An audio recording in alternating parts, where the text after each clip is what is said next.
one of my friends who's like a dad at school. Okay, he's divorced. And they often have a bit of a crisis when they get divorced. Oh, well, that'd be one of the biggest things that ever happened to you in your life. It's pretty full on. But he did how say... many times have you been divorced? 3? 4. 4, yeah. As I refer to Kieran, my first wife, she doesn't like that. I don't know. She doesn't really like that. Yeah. No, I often... This guy said to me the other day, this guy's very good looking. Very good looking. Yeah. Goes to the gym every day. Yep. Has got a good job. Yep. So he has been very active on Tinder. Very active. And Tinder's a straight one, isn't it? We talked about this on the show. Yeah. It's the normal one. Yep. Getting a lot of good results. And then he says stuff like, I'll show you some photos. I don't want to see photos. And then he goes... Photos, what does that mean? Not in the nutty, really nudie. I don't know what the photos are. Because if that got out that you heard about David Nell? He's not allowed to go into the school anymore. Why?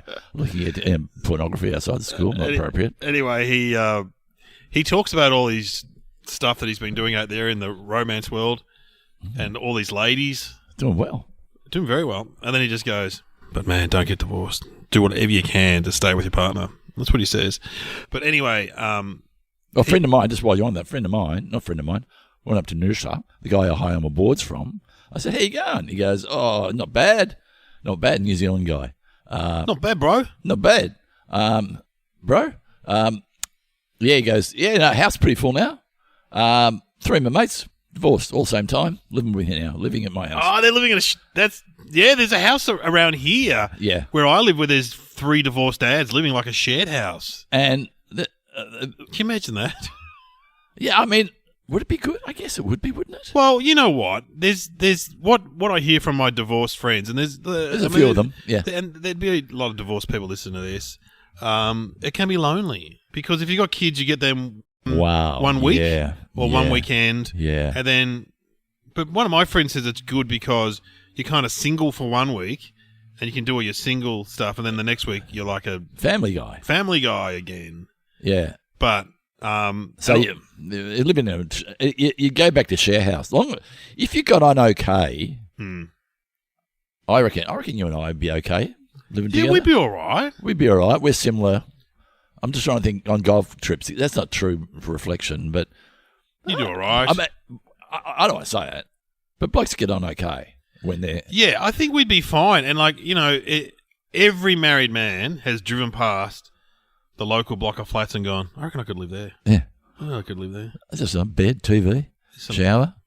There's other single women living in those flats. Yep. I could be like the reliable old guy. I could do a bit of maintenance work. I think we've just come up with the idea for a sitcom. And you can move in.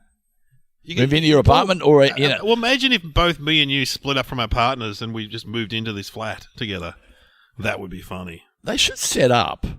I mean, for women as well, like those apartment blocks that like in a big U shape with a pool in the middle. Yeah, like Melrose Place. That's what I was thinking. Yeah, like that place over there we're looking at over the road there. Those flats. And it's like, is this one's a male one, and down the road there's a female one. Yeah, like a dorm almost. Yeah, like a nurse's dorm. And there's an age limit, so you wouldn't know. You could no one under the age of 25. Yeah, 30. we don't want young people. Yeah, so and you'd have like.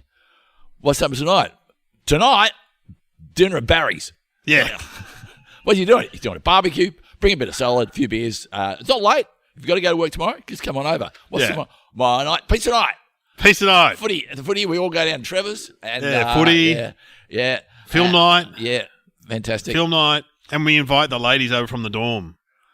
On Mondays, we had chat about your troubles, but that really never took off. That no one turned up, but everyone said they were loving it. They were loving their single life, and I'm saying the same for the women down the road. Yeah. Oh man, that sounds like a plan. They would have similar things. They'd have, and we'd have conjugal visits, like prison. So where would they occur? No, in your room. I don't know about that. Me and you would have to have a code though if we had a lady friend home. So when you come home, isn't it something like your shoes outside the door? Or something? Yeah. If there's a bag of donuts on the coffee table, but I don't know. I reckon it could be. You'd have to go outside to do it. I don't think it's right. Girl germs and boy germs. If the guys, because once you blur that line, true. But I reckon there's a whole industry in that because there's a lot of divorces out there. There are. And there's a whole industry catering for those sort of people. Yeah. Maybe put a little cafeteria in there. Put a little cafeteria. Well, just a barista would be great. Yeah, half tennis court, maybe a sauna, squash court. Yeah, maybe like putt, a little bit of mini golf, mini golf, and there's a barter system where if you're a lawyer and I'm a carpenter, I do your carpentry in your thing, and you come over and do my lawyering, and we go, we're square. Sounds like a great system we've worked out. Oh, gee. I can see that. And we could be the face. We could be on the billboards. Yeah. How are you, Dave? I'm great. Yeah, I'm great. Now that I'm divorced, I'm living in Glenn and Dave's dorm. I remember I saw a guy at the petrol station one day. He goes, "Oh, g'day, Glenn. You come down here long?" I go, "Oh, yeah, since I was a kid. Yeah, me too. I said, you come down here with your family?" He goes, "Oh, no, I've been divorced 10 years. I go, "You happy?" He goes, "Oh, fuck yeah. I'm really happy." Oh, shit, yeah.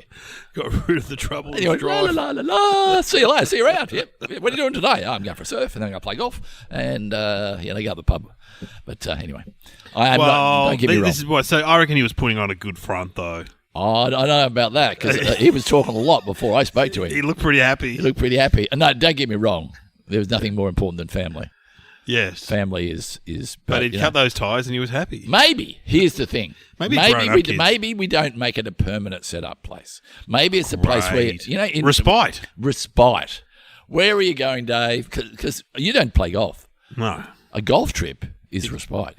A surf trip, you go away, doing what you love for about a week, and you come back refreshed. And we all, like my partner, Selena, she goes to Bali. Yeah. You're right. I think we should bring in respite on all levels rather than going, where are you going on holiday? Well, the whole family has to come. You go, well, no, they don't. No, I'm going to Dave and Glenn's Respite Resort. Yeah, so it's got all the things. It's like a block of flats. Yeah. You get a room. And you get, like there's a masseuse comes around and, Not dodgy. We can throw it. Hey, Dave, pizza night. Come out. Hurry up. I've got another massage. It's your third today. Yeah, you don't Oh, God. Maybe we should play the music. Yeah.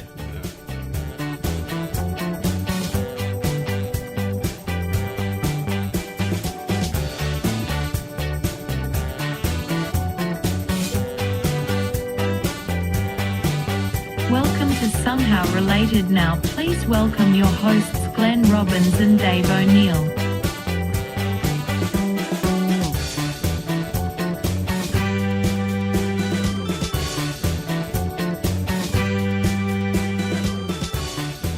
Oh, and here we are on Somehow Related. We get two topics and got to work out how they're related. Can I just say something? Yeah, has your voice recovered? You still sound a bit croaky. I'm quite liking it.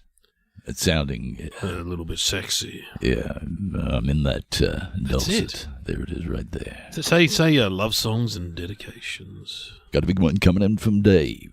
This goes out for Dave. This is from Michelle. Dave's in prison, and he's just saying, "I'm thinking about you, baby, every night of the week, except on weekends when I think about the other guy, Uncle Ron." Anyway, shall we get our topics? Yeah, please. What are they, Sam? Mr. Bean and Albert Einstein. Wow. Two very funny-looking individuals, got to say. Well, Albert Einstein, I think it's like if you were casting a scientist. Yeah. That's what you would look for. I mean, he doesn't look unlike the guy in Beyond 2000. No. Yeah, I don't mean the Curiosity Show. No. I mean, Dean. What's the Back to the Future? Oh, yeah. His hair was all out. And, I mean, Lloyd. Albert Einstein, back in those days, I think combing your hair would have been the right thing to do, not letting it go all over the joint. Yeah, he didn't look like a 1950s, 30s, 40s guy. And he was like a refugee. I think he's from Germany. Germany? He lived in the US, didn't he? Yeah, I don't know. But died in the 50s, I think. I know that I read an article about his image, because you know that famous image of him looking kooky with his tongue out? Yeah. That is a copyright thing. Well, it should be. And he bequeathed that, is that the right word, in his will, to an Israeli university who look after his copyright and are very strict at policing it. So if you set up the Glenn Robbins ice cream shop and you've got Albert Einstein with an ice cream with that image, they'll come down hard on you. So you can't use that image. Well, I had that problem with Uncle Arthur's Bedtime Stories. That's right. Because I read a book called Uncle Arthur's Bedtime Stories, and there in the US there's a guy called Uncle Arthur who does bedtime stories, and he said if you come to the US, it's going to be trouble. It'll be trouble. There's going to be a showdown. What are you doing? You find the US, Glenn? Yeah, Uncle Arthur's been I've got to go to court. Well, I swear to tell the whole truth and nothing but the truth. So, bang, bang, first case next. Uncle Arthur versus Uncle Arthur. Yeah, exactly. So that's what I know about Albert Einstein, because that image of him has become iconic. Yeah, absolutely. So what was he, a physicist? I'd guess a physicist. And hang on, that's about the universe? E equals MC squared, that was him. That's the relativity. Is that relativity? Isn't it? I don't know. I think it's particles into matter, into energy. Ah, okay, yeah, right. But I don't know how the particles, because we're all made up of the same stuff. Yeah, it's true. You know, some have got more than others. I've got more than you. Yeah, I've got more in different areas. Well, I've got less in different areas. Like you know. You got more atoms downstairs. Oh, you know more about politics. Is that what we? Okay. I'll yeah, talk about other things. So I was talking about physical attributes. Oh well. Yeah. No. Look. Let's just. Yeah. Physicist, relativity. But he was the guy. He's into the infinity stuff and. Yeah. He'd be good with a black hole. You know, talking about black holes. Do you know what a black hole is?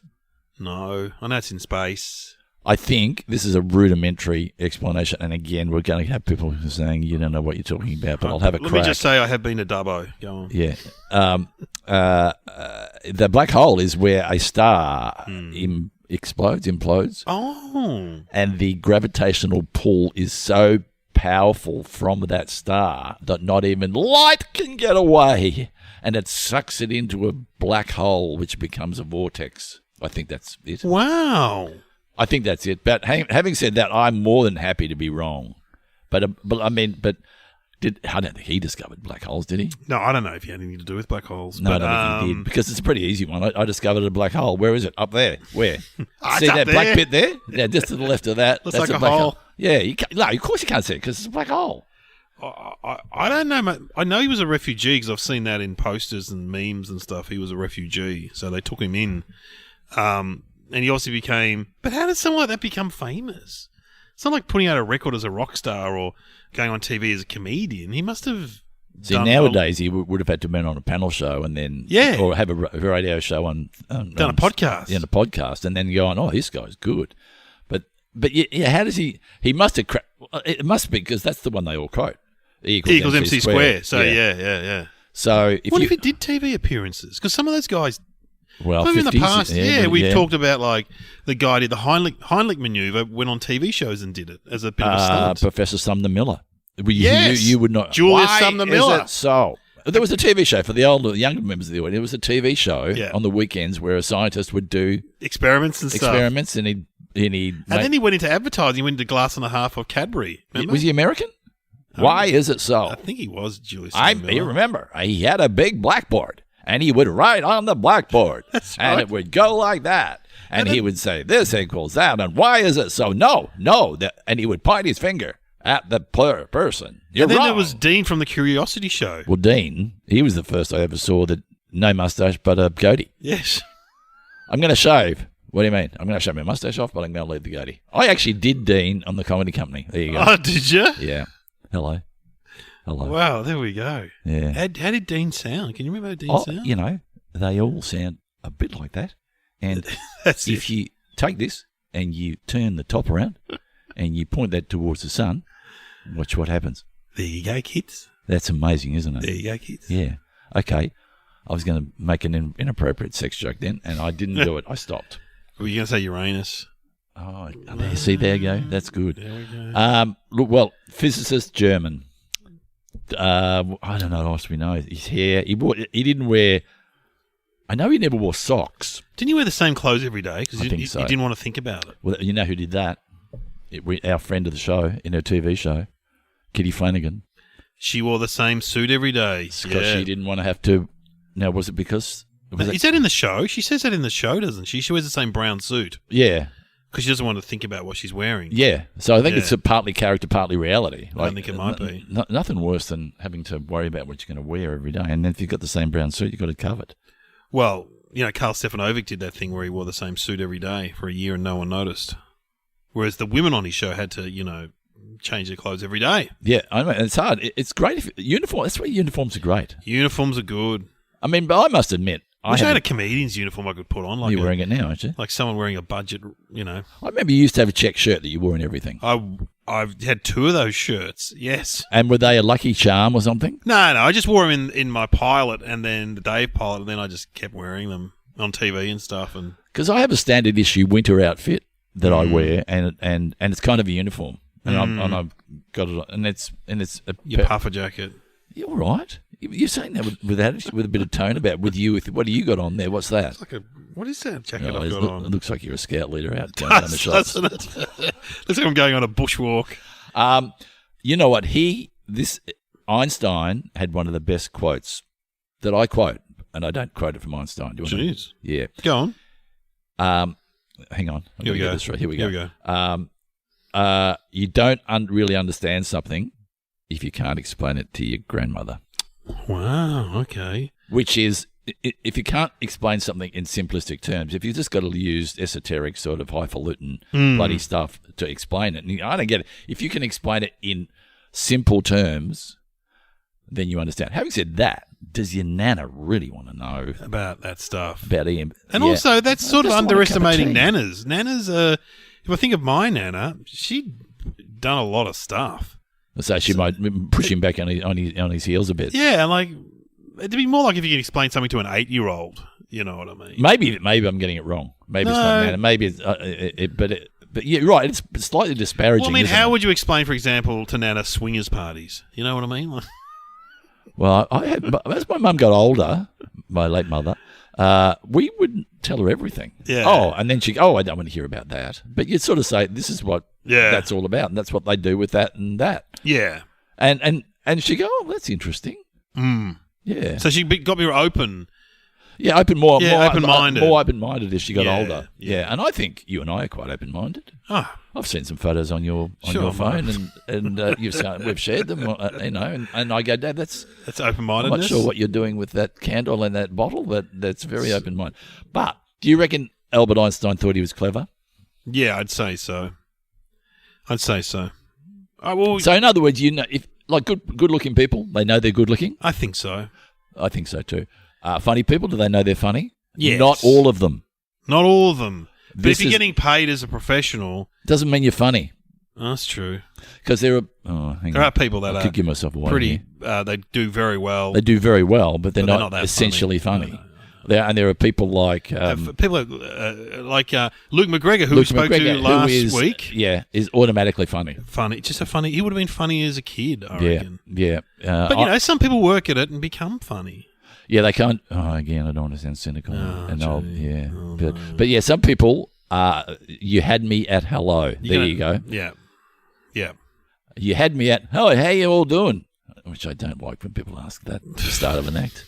Of course, we're doing fine. We're sitting now. Hey, how's it going, everybody? How's it going? Great. Yeah, great.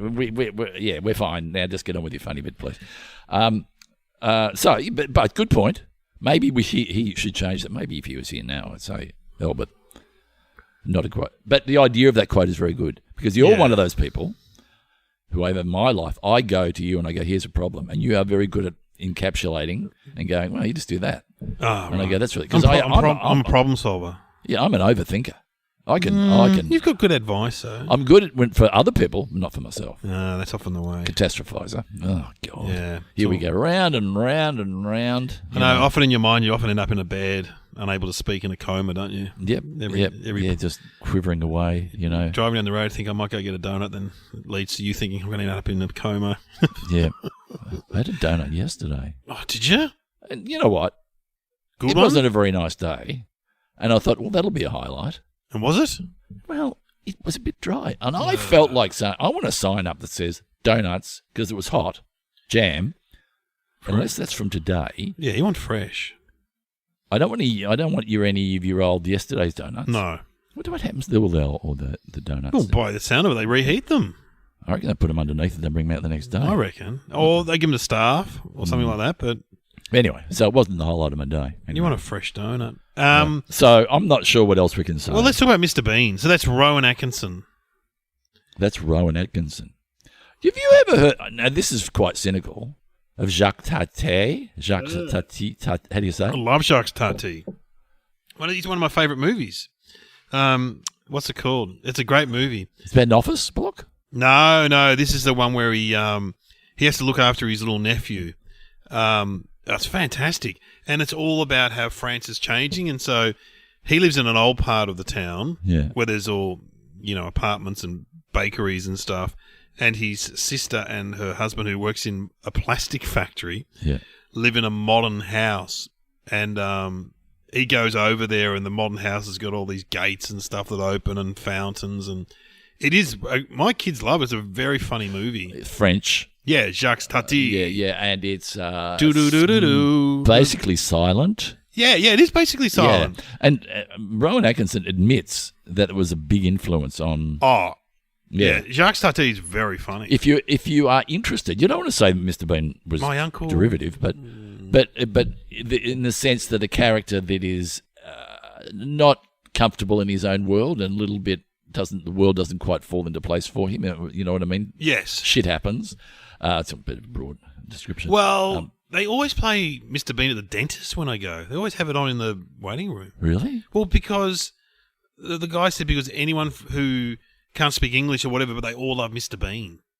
Mr. Bean's massive visual. In like the Middle East and stuff because it's all visual humour. Yeah. He just did a film on Netflix recently called... It's not Mr. Bean. A Mr. Bean film, and I can't remember the name of it. Oh, God, what was it called? Oh, anyway. It was quite good. I watched the first... Was it Mr. Bean or... Yeah, Mr. Bean. Because Rowan Atkinson occasionally does like a James Bond. Mr. English. John English. John English. What's his name? Johnny English. Yeah. Mon Uncle's the movie I'm thinking of. If you after a good comedy movie and it's French, it's very funny. Mon Uncle. I know what it was. Man and Bee or Man and Bee because he's minding a house. I think. Sorry. Right. Minding a house and a bee gets in and then. Comedy ensues. Oh. So what can we say about Rowan Atkinson? I remember first seeing him. Okay. Not the 9 o'clock news he was in. 9 o'clock news. Very funny. And that was in my era, probably yours too. That was the groundbreaking show, which was not 9 o'clock news, which was a comedy show. Sketch show. Brilliant. Rowan, Mel Smith.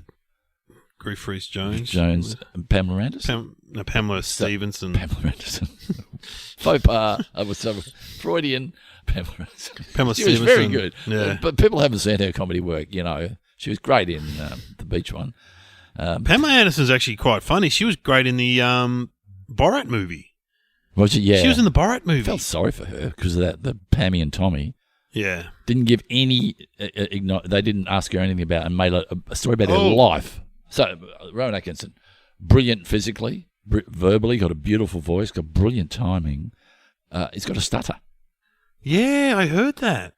And there's a comedian called James Acaster who's very funny. I've watched a bit of him on YouTube. Yeah. And he's got special on Netflix. His girlfriend left him for Rowan Atkinson, like in the last 5 years or so. He does a routine about how his girlfriend's left him for Mr. Bean. Well, they were doing like a live show together. His girlfriend's an actress. And, Rowan Atkinson... in love, and he was still married at the time? I don't know, but he left his wife. And they're happily together now? They've got a kid. How old is he? He must be same age as me. 60-something, Rowan Atkinson. He's a bit of a car man. He loves his cars, yeah. But imagine your girlfriend saying, we're breaking up. Why are we breaking up? I've met someone else. Who's that? Mr. Bean. That's funny. Mr. Bean. Now, hang on a sec. You are leaving me for Mr. Bean. Mr. Bean. Well, how does he talk? Does he have a funny voice or something? I like it when he has the teddy. He has a teddy that he pulls out. He's got his teddy that he takes on the plane. Oh, yeah. Oh, it's very... I find Mr. Bean funny. Oh, yeah, it's good. I just don't want to watch an hour and a half of it. Oh, no, God, no. I'd like to watch, and that a short, Well, when you're waiting in the dentist, 5 minutes is pretty good. There are some funny episodes. Did Mr. Bean do the taking your bathers off? Yes. under your shorts or he didn't have anywhere to get changed, so he put his bathers on over his clothes, and then took his clothes off with the bathers on. Yeah, very good. Yeah, very good. It's interesting because he started off as like a talking comedian. He would do very sort of almost intellectual comedy. Yeah. Then he must have made a decision. I'm just going to do like a slapstick character. Interesting. But he admits that Jacques Tati. Jacques Tati. What is Tati? Mon oncle. Tati sauce. Yeah. I don't mind it. It's fish sauce, isn't it? Yeah, it's just mayonnaise, gherkin spread, and mustard. Yeah, nice. I've made it myself. He admitted that he was a big influence. So maybe he wanted to do, maybe he just went, and he acknowledges it. Tartare sauce influenced. Yes, he said, my fish is just so fucking boring. I've got to do something exciting. But before that, though, he did do Blackadder. Oh, Blackadder was very funny. Huge. Ben Elton wrote that, didn't he? Yeah, with Ben. him. I wonder if Ben listens. I'm sure probably. He does. Yeah. Probably. Is he still over in Perth, Ben? I think so, yeah. His wife's Perth. I wasn't a frequent watcher. Did watch some episodes, but it would be half hour. But again, that was a sitcom. Period. That would have been early 90s, would it? Yeah, and the World War II one was fantastic. World War One. But what it started Tuesday, did it? It was like medieval or something, yeah. And then it went to World War II, so it was the same cast. Same cast. Baldrick. Stephen Fry. Oh, Hugh Laurie was in it. Yeah. Oh, it was very funny. Yeah. Good on him. Yeah, he's had a brilliant career. Good on him. He has made a lot of money. Not that matters. We know he's got two families to support. Yeah, and his daughters were models. Yeah. One of his daughters is a model. So I mean, we're all models in some sense of the word. Yeah, I mean, when I leave this, I'm doing some stuff for Gazman. Yeah, I'm high and mighty. Whatever. You're high and mighty. Yeah. So you never know. Well, should we have some thinking music? What can we have? Bit of Rowan Atkinson. Why not have a bit of Rowan Atkinson?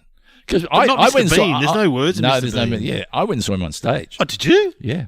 I loved him. I saw him at the concert hall here. It was great.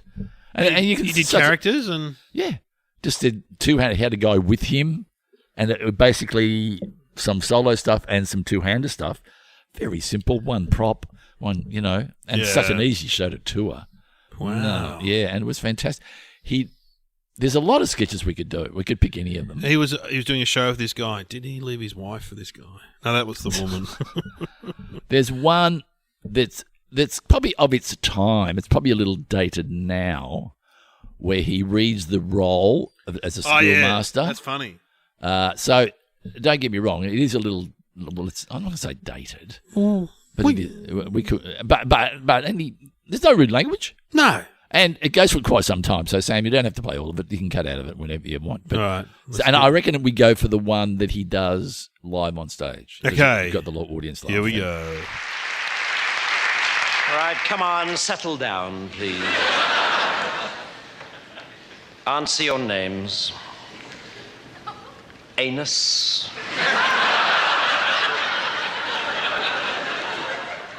Arse bandit.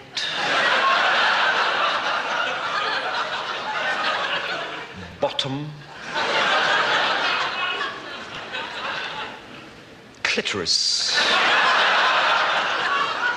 Where are you, clitoris?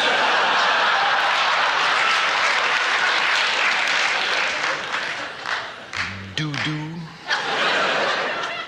Genital. I'm sorry. Genital. Herpes. Still with us, I see. Very funny. Very fun. You know what he's got? He's got good timing. Timing. And the benefit of the pause. That's not used enough in comedy these days. We know what you're thinking. You don't need to say anything. That just makes it funny because you're pausing. He's a master of that. As you are. Not really. I think doing so much stand-up in pubs, you don't pause a lot. You keep moving. I find that if I don't do that much stand-up, but I think it's an undervalued thing, even in... Definitely. And even in conversation. Because what can happen is when it's not working, you go faster. I'm not saying you never not work, but when it's not, you go faster, and that's worse. Yeah. If anything, you got to slow down. I like to use pauses in conversation with my partner. Oh, yeah. I spoke to the vet about the cat. He said She's okay. Well, I mean, it's a way to say I don't agree without saying I don't agree. Yes. Yeah. Hey, Dave, I got this new show that I want you to do with me. Oh, yeah. It's called The Bread Man, and we make a different type of loaf every week. Wow. And then we have our own spreads of choice, and then judges come in. It's called The Bread Show. You want to do it? Think about it. Yeah, it's pause. That's a short pause. You could have gone along with the pause. Yeah. Try it again. Do you want to do it? Look, I'll get back to you on that. Yeah, see? Yeah. I've read the room there. I love that. Yeah, so if ever people pause, Pause. Okay, so my answer. Do you want to go first? I'll go first. Go. It's two people. Hmm. I'm going to say he is Albert Einstein's great-great-grandson. Yeah, they do look a bit similar. Great mind. Rowan Atkinson's a very intelligent man. Very intelligent. I'm going to say Rowan Atkinson based a bit of Mr. Bean on Albert Einstein somehow, on some of his mannerisms. Oh, that's good. That was the inspiration for Mr. Bean. It is Mr. Bean. It is Mr. Bean. It's not just Rowan Atkinson. Wow. You're good. It's the character, Mr. Bean. That's where I got it wrong. That's why you should be in the police department. You could be an investigator. You could be like one of those people who detective, but crack opens a murder. I don't reckon I'd be that good. But what is the answer, Sam? Rowan Atkinson has an IQ of 178, which is considered as a super genius and in top 0.1% of the population in the world. But Albert Einstein had an IQ of 160, meaning Rowan Atkinson has a higher IQ than the famed physicist. Get out of town. So it was actually about Rowan Atkinson, not Mr. Bean. Sam's led us down a merry path there. Oh, but that's all part of the game. Yeah, I know. So that's amazing. So Rowan Atkinson's smarter than Albert Einstein. You have been listening to Somehow Related with Glenn Robbins and Dave O'Neill.